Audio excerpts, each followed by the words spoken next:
Hi, my name's Alexia, and I'm a graduate student at UMass Amherst. And I never really wanted to do research.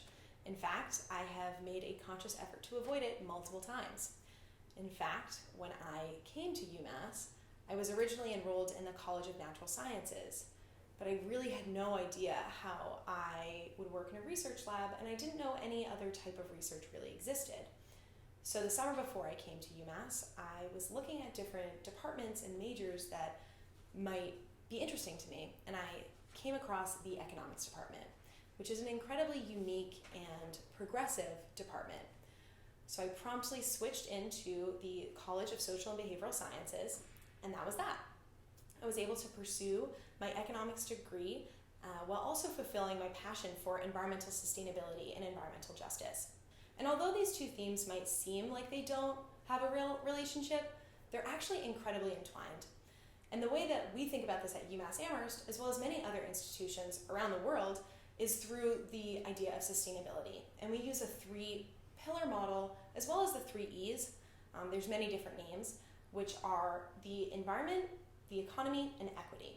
And this allows us to look at sustainability with a more holistic lens and to understand the many facets of it.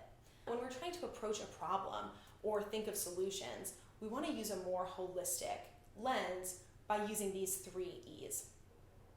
And so during my time at UMass in my undergraduate degree, I was trying to patchwork this degree.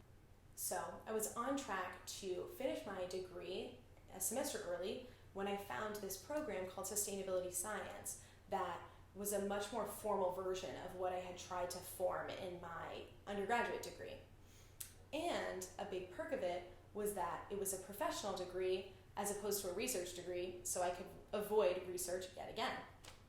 So I applied to that program and was thankfully accepted. Finished my undergraduate degree in August of 2019, and I started my graduate program in September of 2019. And about 2 weeks later, I started doing research at the Clean Energy Extension. But this was not the type of research that I had always envisioned. I didn't have a lab coat, I didn't have test tube, and so I was doing social science research. So I was using big data and tools like Excel to understand that data. And at the Clean Energy Extension, our goal was to understand the wealth distribution of a Massachusetts solar incentive program.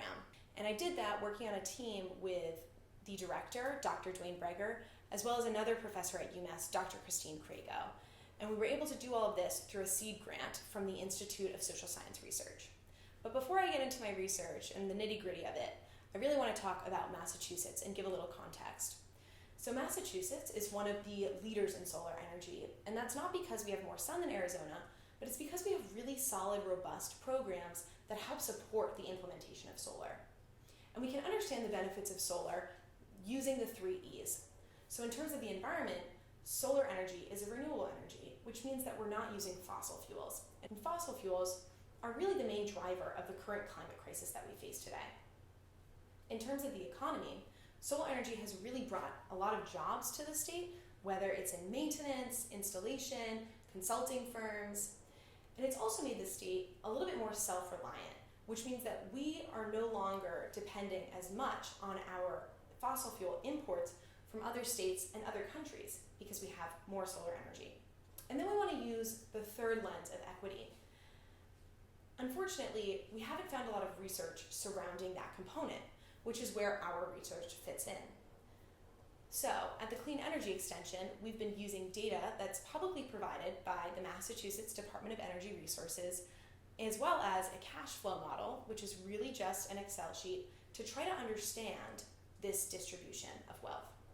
And the value that we use to understand this is called economic rent, which is just excess profit.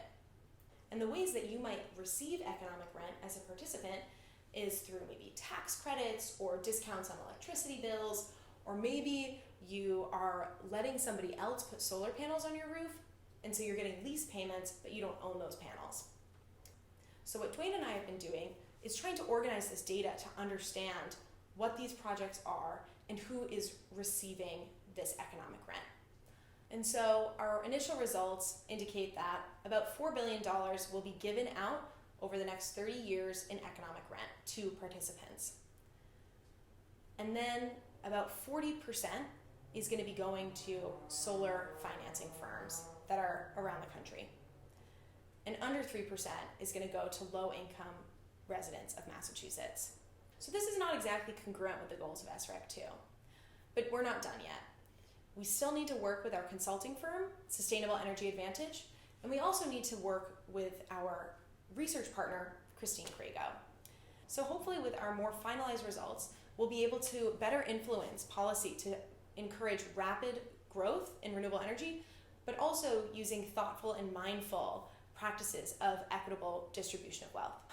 So the reason that I really care about this work and the intersectionality of the environment and economics and equity is really the equity portion, because climate change was really caused by the wealthy and wealthy nations. Yet those that are most harmed and most affected are low-income nations and low-income folks.